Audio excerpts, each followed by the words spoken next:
কপির পায়েস শুনতে অবাক মনে হলেও সত্যি। ফুলকপি যেমন তরি তরকারিতে জনপ্রিয়তা, তেমনি এই পায়েস তৈরিতেও বেশ সুনাম রয়েছে ফুলকপির। অল্প কয়েকটা ঘরোয়া উপকরণ এবং খুব সহজেই বানিয়ে নেওয়া যায় এই রেসিপি।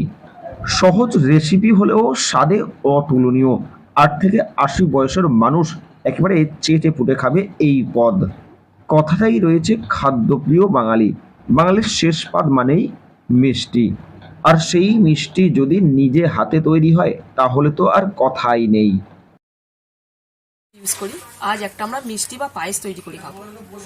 বাচ্চা থেকে বড় সবার মুখে লাগার মতো পায়েস আর মিষ্টি দোকানের খেয়ে তো আমরা অভ্যস্ত হয়ে গেছি। ঘরে যদি একটু বানিয়ে নেওয়া যায় সেটা অসাধারণ লাগবে।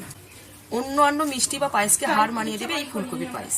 খুব অল্প উপকরণ এবং কম সময়ে আমরা হাতের কাছে বানিয়ে নিতে পারি এই ফুলকপির পায়েস বানিয়ে নিতে পারি। ছোটখাটো অকেশন আর এমনি বাড়িতে মনে করলেই বানিয়ে নিয়ে খাওয়া যেত। সদস্যকে খুশি করার জন্য নিত্য নতুন এক করে রেসিপি তো করাই যায়, আর এটা একটা পুরো ভিন্ন স্বাদের নতুন একটা রেসিপি।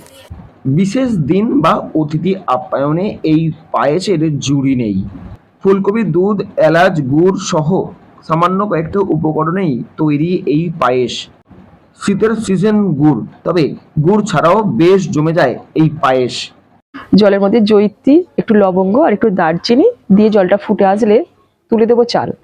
চালটা অর্ধেকটা সিদ্ধ হয়ে আসলে ওর মধ্যে দেবো ছিলে রাখা ফুলকপি। যখন পুরোপুরি সিদ্ধ হয়ে আসবে ওটাকে আমরা ছেঁকে নেব। সাদা কাপড় বা ঘন ছাঁকুনিতে ছেঁকে নিলাম। ছেঁকে নেওয়ার পরে এবারে পাত্রে তৈরি করব দুধটা। দুধ ফুটে আসবে, ছাঁকুনিতে ঘন ছাঁকুনির মধ্যে ওটা সিদ্ধ করে রাখা জিনিসগুলো ছেঁকে রাখবো।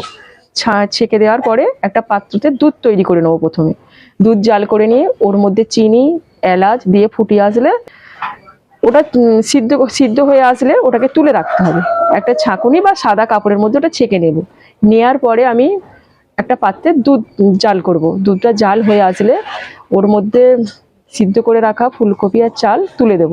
ওটা যখন পুরোপুরি ফুটে এসেছে ওর মধ্যে চিনি আর একটু এলাচ দিয়ে নামিয়ে নেবো। আমার পায়েস তৈরি।